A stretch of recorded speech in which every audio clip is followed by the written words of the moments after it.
Today we're going to see what happens when you give the Mermonkey, the newest tower in BT6, ultimate crosspathing, allowing us to get all upgrades on the tower at the same time.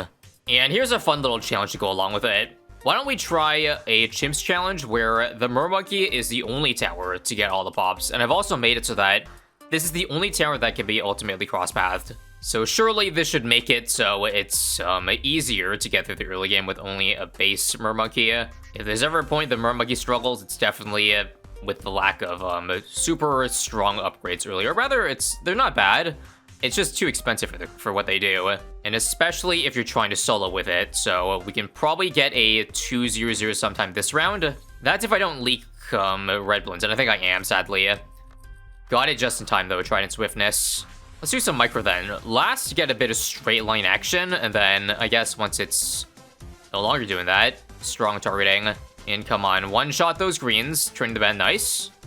There's Trident Swiftness. By the way, I tried with Echo Sense Precision, the Seeking Crosspath, but 1-0-1 didn't seem to work as well as 2-0-0 that round. I think we got through the hardest part though. Once we get 2-0-1, we can start feeling the power of the ultimate crossbang. I feel like just like ahead of time, I can already tell you that the biggest thing an ultimately crosspath Mermonkey has going for it is Pop Sidon, and the fact that you can get both the Seeking Path and the attack speed crosspath. I feel like for the other crosspaths, or top and bottom, it doesn't benefit as much, because, for example, with the Harmonic, you would have already gone attack speed anyway, and for Lord of the Abyss, you aren't really missing much from not having a crosspath. We'll do a 2-2-1 though, and hopefully I can save up for at least one of these upgrades. Ideally Riptide Champion, so we can start getting those Seeking Waves, but Abyss Dweller isn't also the worst thing to stop at. In fact, I do like the synergy that it's bringing. Basically, the freezing allows us to clump a bit more balloons, but it's still, it's not enough to save up.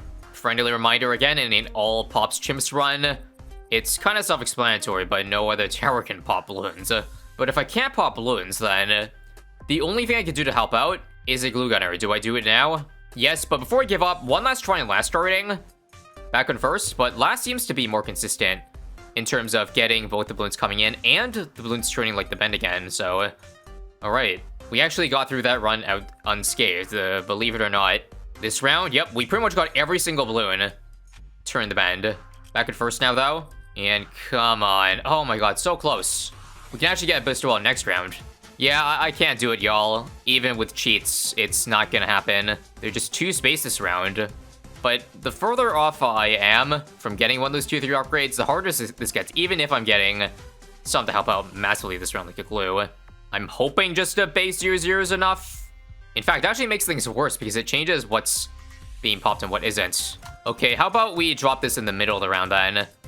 So don't disturb the yellows, but make it so the pinks are much easier, and I think this does it. Yep, big brain, folks, big brain. We can't freeze whites, but we should have enough Pierce in the tank here. Nice. Abyss Duel can be afforded, but again, I'll see if this is possible. Actually, what this does is it turns it so that we can't pop purples anymore. Can I still afford Abyss Duel in 6 rounds? Okay, I've crunched the numbers, and good news, we can afford Abyss Dweller by the time purples come on 32, so we're good. However, it appears I forgot the fact that Mermonkey can't pop LEDs, and I can't buy AMD.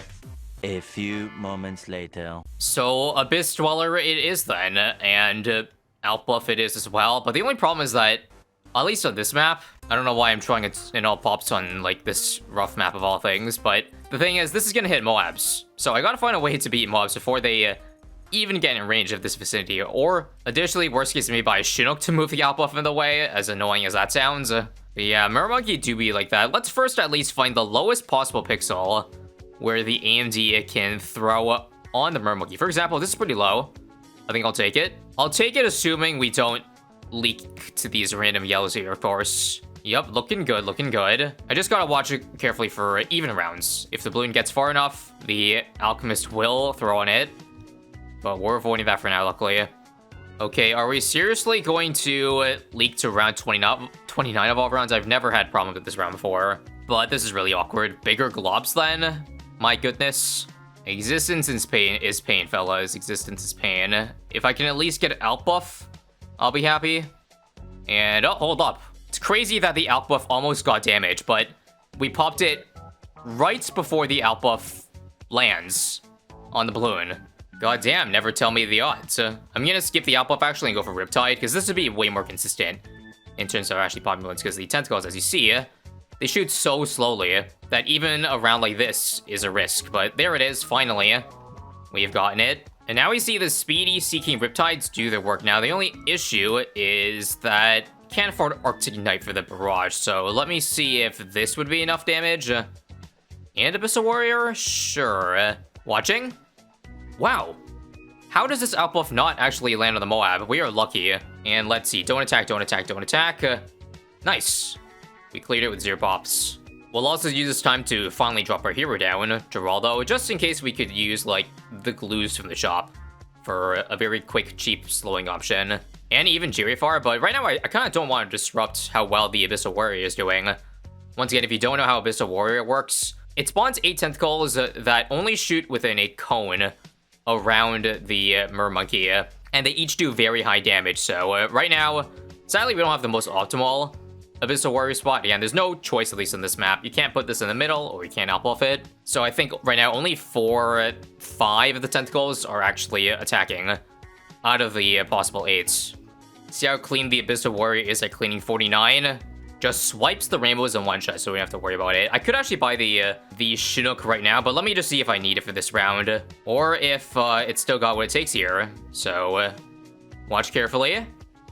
Yeah, it's keeping it at bay. So many times we're like 1 balloon or 1 pixel off from the Alchemist hitting, but we have still avoided any damage being done. In that case, frick it. We'll get the Arctic Knight so that the Tridents are a bit more powerful, and that might make things a bit more consistent. And we have the ability to bail us out, and now we'll finally go for our Chinook, because I really don't want to, like, spend the whole video having a severe anxiety of any balloon getting in range of the Alk here. And Chinook we have finally acquired, so if there is an opportunity, the Chinook should evade from doing any damage, and the Alk, yep, just making damn sure. And now I can actually go for a village buff, because if I dropped the village earlier, well, the Alchemist would have gotten more range, but this is here for some attack speed. You know, something feels mildly unsatisfying not having fulfilled the bottom crosspath yet, so I guess we'll get it and see, I don't know, how much the Symphonic Resonance would help. I would also target it a bit higher. Actually, no. Where I have it right now is fine, because remember what I said about tentacles earlier.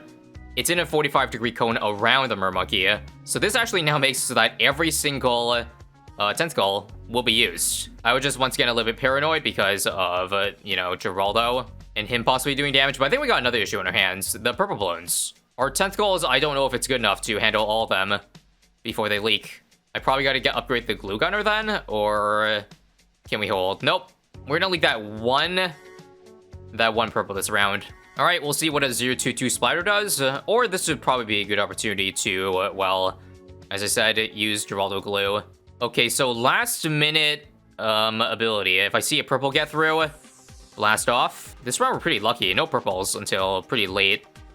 I probably could save for even later, but we did it. Clean like soda cutting a tomato. We don't have to worry about purples of 78, so I don't have to prioritize the MIB. If anything, I should just prioritize the Lord of the Abyss, because that will make the tentacle shoot a lot faster. Or at least its main attack, I think. You know, what's kind of funny about the 555 Mermonkey is that there's a little bit of an anti-synergy with the top path, because remember, this thing gives Pierce to other towers, but it doesn't give it to itself. At least I don't think. If there was, there would be an icon. So if it were not for us doing a challenge, it would actually be more efficient to go for like a 255 Mermonkey and then 500 like beside it, so that we still get the same power of a 555 Mermonkey, but with the additional Pierce. Funny how that works. If you ask me, this will probably end up looking closer to like a 252 Mermonkey showcase than 555. I guess the one thing it has going for it though is if you go for stuff like Overclock, then it would buff all 5 with the 2-5s at the same time, so that's nice. And there it is, after many rounds of raiding, Lord of the Abyss has been afforded. And it should clean these balloons with ease, right? Yep, you're seeing that layer skipping come in action. Cerams into nothing. Also, every time the Symphonic hooks in BFBs, I'm always a bit paranoid of it, like, bringing it around so it's closer to Geraldo. So we're just gonna off-center it a little bit, just enough so that the, you know, the tentacles can still hit the BFBs, and they can very clearly. Oh crap, should I have actually gone for Lord of the Abyss first? Because, oh my god, the ZMG damage is bad. Like, it's bad against ZMGs, because the Harmonic, like, we need Harmonic to hook in ZMGs too. So that's a double whammy. Anything in BFB and below, though, is piece of cake, but now I gotta, like, save till round 90-something for this pop sign to work. Probably worth at the very minimum to just go for a Moab Glue. And, of course, Arctic Knights. But that does, like, peanuts for damage. We're good, though. I think Moab Glue might be all we need to get us to pop side in. Right, no DT popping. Well, there is DT popping, but it's very inconsistent with the Arctic Knight, so we'll just blast off that. But again, this now means even further off pop side in. I think it's probably, like, round 95 where we can afford it. Uh-oh. I'm sure you've all heard the horror stories of round 95, and I'm not gonna actually afford it. Wow. This Shidduck, man. It's costing me big time, but once again, there was nothing I could do. These UMGs would absolutely be attacked by the Alchemist. I don't know if Harmonic would do much either, because it's not really a damage upgrade. I guess I'll hold this till last minute. If anything, Relentless Glue I'll just buy. And just watching here, I think I can still buy it, like, late in the round and still clutch up. I'll take it. One more ZMG, please. One more ZMG pop, thank you. Pop side in has been gotten, and holy crap, did you see that 90 difference? Because seriously, now the real fun begins. Just look at how useful those Triumphs are being. Because now we can get the best of both worlds. Both OP crosspaths at the same time. So more attack speed and faster, what do you call it? Faster projectile speed. So apparently with the top path tier 2, the faster projectile speed means the lifespan is a bit lower. Which I don't know if that means that the wave maxes out at less damage. But all I know is that with faster speed means they are able to hook around a lot faster. And now we'll finish off this BD, hopefully at least. I don't know how much single target it does, but I feel like the bouncing ball ability is pretty solid. And yeah, nothing to worry about. Now, we haven't even bought the 555 yet, so of course, I want to see how long we can get all pops. Once again, you can verify we got all pops by seeing damage count matching this guy. Final Harmonic gets. Where should I set the totem, by the way? Honestly, I like it where it is, so let's keep it. Let's go for Called Orbs next since I already have the mid bot. Truthfully, we're only seeing a percentage of the pop Sidons, or at least the Mermonkey's power, because I feel like a lot of the Tridents here are just getting wasted by hitting the wall. They don't have time to loop around and damage again. Yeah, it's still doing this well. Oh, right, also, we got access to Mermonkey, technically. So that does allow us to open up the top side here for, I don't know if that would actually be an advantage in terms of, like, the waves looping. But I don't know, it makes us less of them hit the wall. That might be a nerf in that case. I won't think too much about it. But I do think it's a tad bit better, just for the pure fact that you see those occasional Tridents loop around that would have hit the wall otherwise. I feel that open space might have provided us extra damage, right? You see again here? I think it's helping. Let's go ahead and use at least this to clear out. And actually, because it's helping, let's change the totem spot to be right over here. Actually, wait, is it just me or does it not work? I think the 555 has made it so you can't actually target. Wait, why did a tentacle show up there? I'm not the only one tripping that I saw a tentacle. Actually, it makes sense because I guess the range of the tentacle's cone is very big now because of how big Pop Sidon is. Normally, you know, in Lord of the Abyss itself it's small, so there is a bit of synergy there in Lord of the Abyss having Master Spear, so it's a shame that the totem does not work. Might I remind you, we haven't even used Call to Arms yet, so much so that I can just skip it and go for the Homeland defense. God, let's hope double damage is enough to beat 119 bats here. Worst case, I do have a Reju Potion, but let's drop this off, and I just realized why we can't retarget the totem, because that hotkey is used to target Pop Sidon. So even the hotkey here, yeah, that's not the totem. Oh well. Bad number one's looking good, and I don't think I'm gonna waste any time here. Yep, I'm not wasting it. That's the first draw I never used the entire game, by the way. Let that sink in. The second ability should be enough to do enough bad damage, right? Down to 20, and just in time. Epic. So if I want to continue the all-pop streak and not have my overclock, for example, get in the way of things, here's what I think I'm gonna do. Here might be a bit sketchy, because it's gonna be outbuffed and it'll get way more range to reach here.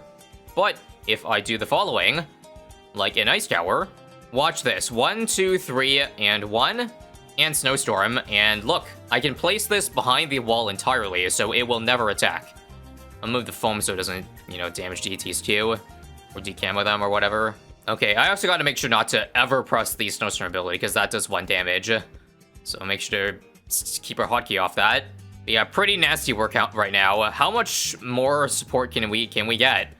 I think we'll probably just get another call to arms, I'd say. Call to arms so that we can bridge the downtime between the abilities.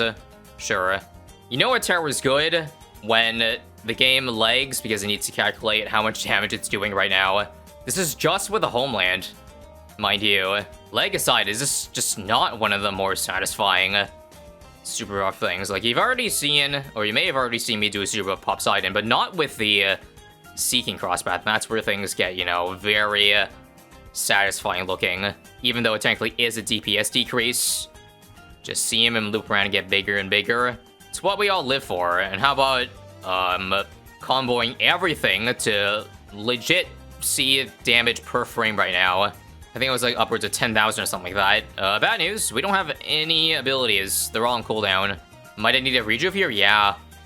Rejuve, because I used everything last round silly. I know that ain't a word, but you know what I mean. Now, here's the bad thing. Reusing rejuve now means I don't have one for round 140. And I think I'm dead next round, or in 2 rounds. I don't even beat this round, actually, with 1 rejuve, so I gotta use both this round, right? Actually, I could do a Bloons Sabo, so that when I rejuve, they are a bit more lenient. In fact, let's stagger the abilities part. So maybe when Homeland's close to timing out, like, use this now, so that, I don't know, I can at least hold off this part. It's kind of working right now, but this wave is so long, I don't know. Now everything's off. And we leaked to the last ET.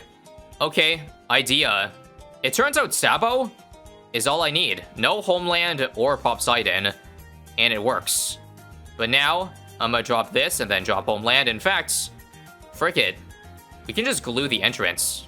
Yup, only a couple of DTs left, and we did it. But I still think we're dead next round. I must say, though, valiant effort for the Mermonkey to get this far in the first place with all the pops going on it. Let's also cancel the ability, because I just made it target the wrong place. Whoops. But this and this, it's not even making a dent in this F-Bad. Oh my god. That's kind of sad. I think even if I did have 2 rejuves, it wouldn't have worked either.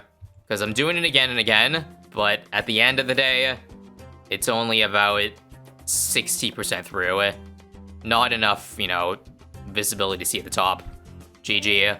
That's the 555 Mermonkey for ya. Overall, it's not the craziest 5555 I've seen, but it's got very nice synergies with the range buffing, Lord of the Abyss, and Harmonic. And of course, the Seeking, fast attack speed Poseidon.